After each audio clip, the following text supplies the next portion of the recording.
Aprender a vivir con la ausencia. Conversaciones sobre el duelo.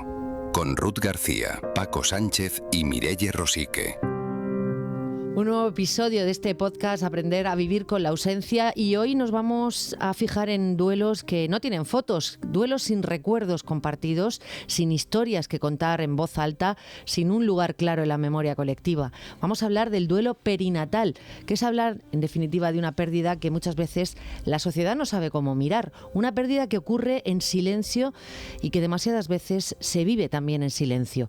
Cuando un bebé muere antes de nacer o en sus primeros días de vida, el dolor existe, aunque no siempre se reconozca, y ese silencio social convierte el duelo perinatal en uno de los más difíciles de elaborar. Hoy abrimos, Ruth, este espacio para nombrarlo, para darle voz y para acompañar a quienes lo han vivido. Nos acompaña, como siempre, Mireia Rosique, especialista en procesos de duelo, que acompaña a personas que atraviesan pérdidas profundas, especialmente aquellas que la sociedad pues tiende muchas veces a minimizar o a invisibilizar. Con ella vamos a hablar hoy del duelo perinatal, de por qué es un duelo tan silenciado y de cómo ese silencio puede aumentar el sufrimiento. Mireia, ¿cómo estás? Bienvenida. Gracias, pues estoy muy bien, encantada de estar aquí de nuevo. Amiga, si quieres, en primer lugar, ¿por qué no nos defines un poco lo que es el duelo perinatal? Bueno, primero, hablar del duelo perinatal es verdad que es un duelo invisible, que se ha perdido de vista porque nadie lo ve, porque se esconde. A menudo la sociedad intenta curar el dolor con silencio, con la prisa, pensando que si no hablamos de ello, pues no ha existido. ¿Cómo se define el duelo perinatal? Pues es aquel que ocurre ante la pérdida de un bebé o durante el embarazo, desde el principio hasta el final, o en las primeras semanas de vida de ese bebé. También durante el parto, que eso también es un duelo muy, muy difícil de vivir y difícil de acompañar, y no siempre acompañado, aunque se está haciendo cada vez más. Muchas veces no se llora solo la pérdida biológica de esa pérdida, sobre todo en los duelos perinatales, en la maternidad, los primeros meses de embarazo, ¿no? Sino se llora también la pérdida de un sueño, de un futuro, de lo que hemos imaginado, de ese bebé, que de momento que ya tenemos ese bebé en nosotras, las mujeres, ya lo estamos proyectando en la vida. Ya los proyectamos hasta andando, corriendo y hablando.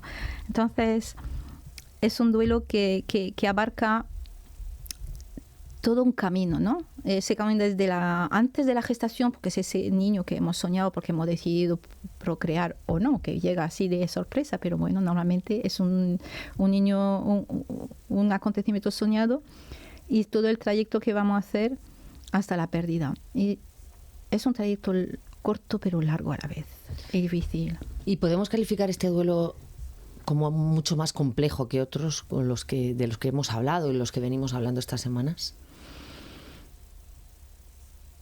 Es más complejo comparado con otros, sí, por muchos aspectos, porque efectivamente, como bien dijiste en la presentación, hay una falta de recuerdos. Sí que con la nueva tecnología tenemos pues las ecografías, ¿no? que son un buen recurso. Sí podemos tenerla, porque a veces podemos perder ese bebé antes de la primera ecografía, ¿no? Programada. Entonces, ahí puede ser más complicado aún. Pero si tenemos ya pues esta foto, ¿no? De ese bebé que ha existido, que ha estado ahí, que hemos soñado, pero que tengo la prueba que ha existido.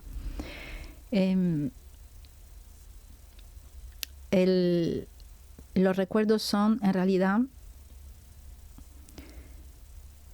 nuestra experiencia vivida del embarazo, del tiempo que hemos compartido con ese ser antes que vaya durante el embarazo, sobre todo para la pérdida gestacional, ¿no? Es recorrer ese camino con el corazón, con mucho amor, porque en realidad es un camino de amor. Es un camino de amor absoluto, incondicional.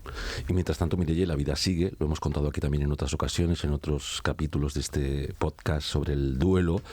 El sol sale al día siguiente, los vecinos nos saludan, salen a trabajar, nuestro mundo se ha parado, pero la sociedad sigue avanzando. Por ejemplo, ¿cómo es la vuelta al trabajo o el entorno laboral, ¿no? que una mujer se encuentra bueno, una mujer o un hombre, ¿no? Porque aunque quizá la mayor damnificada puede ser la madre, ¿no? Porque lo ha tenido en su vientre. Sí, y hay secuelas durante un tiempo. Eso es. El padre pues también lo vive de forma diferente, pero también es un duelo, ¿no? Pero ¿cómo es esa vuelta al trabajo para una mujer que ha perdido a su bebé? El duelo, la vuelta al trabajo es uno de los momentos más temidos, porque sobre todo si habías anunciado, ¿no? Si habías anunciado la maternidad. Y esto también es volver ahí, ¿no? No solo por el esfuerzo mental, sino también por todo el entorno laboral, que suele ser el lugar donde el tabú es más fuerte, porque vamos a hacer como que no ha pasado nada, porque por si acaso se pone a llorar. Y eso es muy incómodo.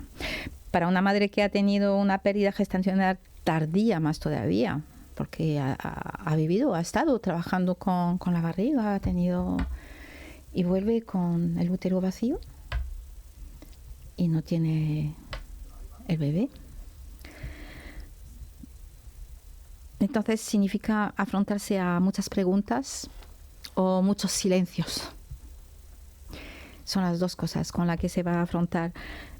Preguntas sobre su baja y muchos silencios incómodos. Muchos silencios incómodos que cuentan mucho, ¿no? Esas miradas que me van a mirar por otro lado. Bueno, vamos a pasar para otro momento. Y la gente quiere que se ría, quiere que entre a trabajar como si no hubiera pasado nada. Y hay una huella tan profundo. ¿Qué es lo que no debemos decir nunca? Lo que no debemos decir, pues todos los debes. Tendría que, o mira que eres joven, ya va a poder tener otros, ¿no? Tampoco él ha conocido tanto tiempo, que no ha tenido tiempo de crear vínculo. Claro que se dice. Mejor ahora que después, ¿no? Sí, ¿no? También se suele... sí. Parece que el tiempo pasado con ese bebé, pues si es corto, no tiene tanta importancia. Eso es lo que pensamos todos los que no hemos vivido ningún duelo de este tipo. Porque la pérdida de un bebé es un tiempo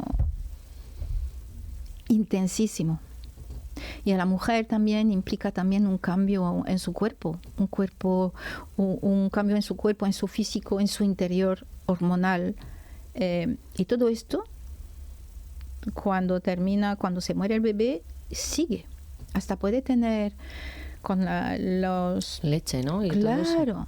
Entonces, todos esos cambios que vamos viendo desde fuera y que nadie ve, los cambios interior, los cambios físicos, el dolor en el cuerpo, el vacío enorme.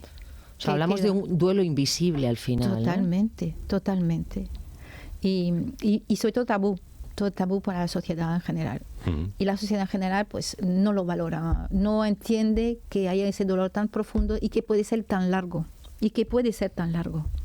Bueno, el error más común de todo ese entorno es lo que has estado comentando, ¿no? De esas palabras o hacer como que no pasa nada, cuando hablamos muchas veces que hay que acompañar, y acompañar cómo se sienta la madre, en este caso, y el padre, ¿no? Claro que sí. ¿Cómo que sí? ¿Cómo se acompaña, ¿no? Esos padres, esas madres, se acompaña primero desde esa escucha, esta mirada. Mirarlos, reconocérselo, decir que sí ha existido ese bebé, nombrar el bebé. Esto es lo que necesita una madre posparto, sí. ¿no? Cuando nombrar ese bebé, porque tú le pones nombre, y si no le has puesto nombre todavía, sí que podemos ponerle nombre después, decir, ¿qué nombre le hubieras puesto? ¿No?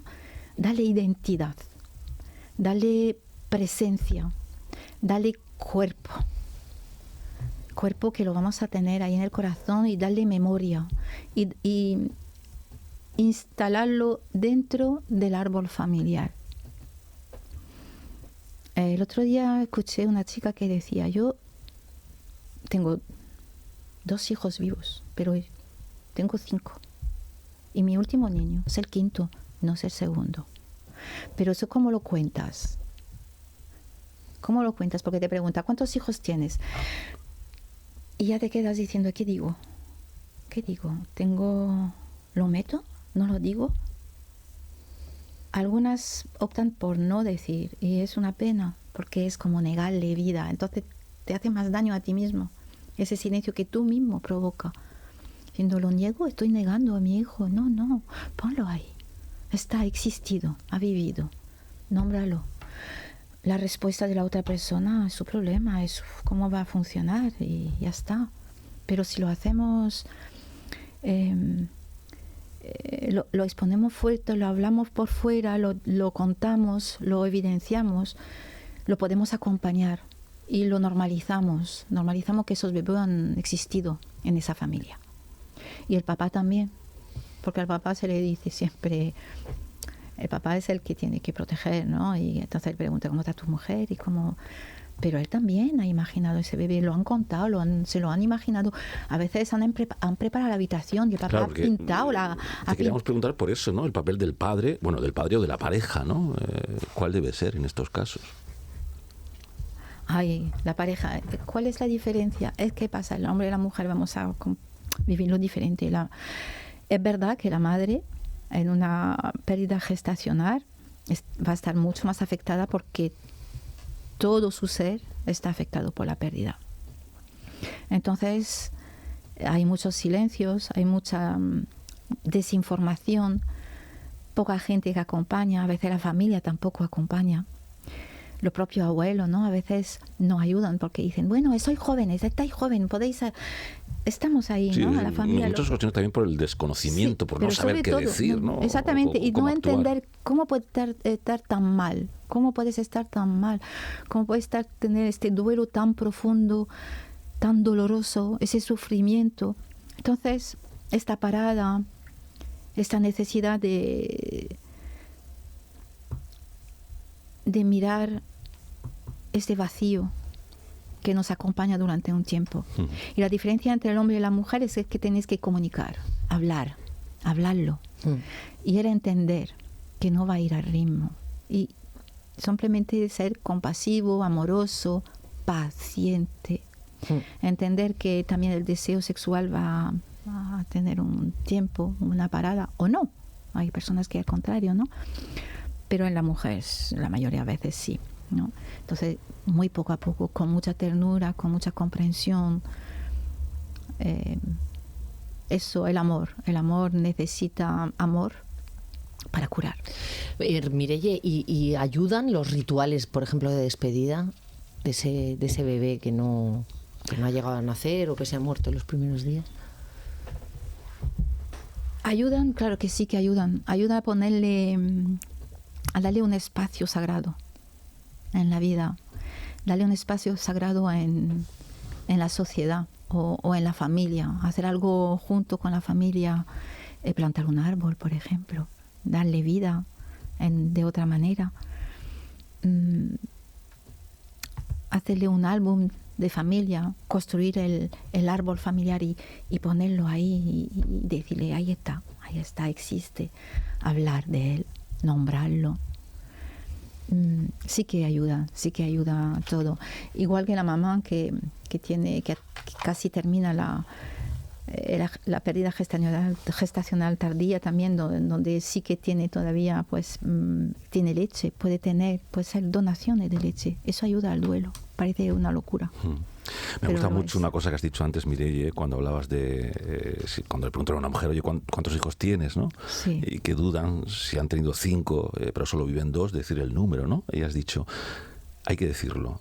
Y que da igual lo que la otra persona piense, es el problema de la otra, ¿no? Porque ya entiendo que muchas veces es, ¿cómo voy a decir? ¿No? ¿Cómo lo van a recibir el otro? Van a pensar, ¿no? Que no estoy bien, ¿no? Que me queda muy tocado del ala, ¿no? O tocada. Eso es una idea que podemos tener, ¿no? Que estamos locos de hablar de nuestras pérdidas y hacerla... En plan, si hago un álbum de fotos y pongo, aquí está mi hijo Juan, sí, o mi hijo Álvaro, sí, ¿no? Pues se ha quedado fatal, ¿no? Pero da igual lo que piensen los demás. Pero los demás o aprendemos que eso es importante, y vamos aprendiendo. Yo creo que tengo mucha fe, ¿no? En eso, que vayamos aprendiendo, que se vaya hablando, porque ese duelo tan callado, tan silenciado, tan tabú, tan negado, porque también a la mujer se le exige volver, ¿no? Volver a la vida ya y estar la misma que antes. Una mujer tras esto no es la misma que antes, nunca va a ser la misma. Hay una tristeza que la va a acompañar La tristeza la va a acompañar, una tristeza así muy fina, muy suave que está ahí detrás, pero la va a acompañar. Ese bebé ha existido y tiene lugar en su corazón, en su mente, en su ser para el resto de la vida. Además, sabemos que todos los bebés dejan huellas genéticas, alguna célula del mismo en el útero de su madre. Todos los bebés dejan algo en el útero de mamá.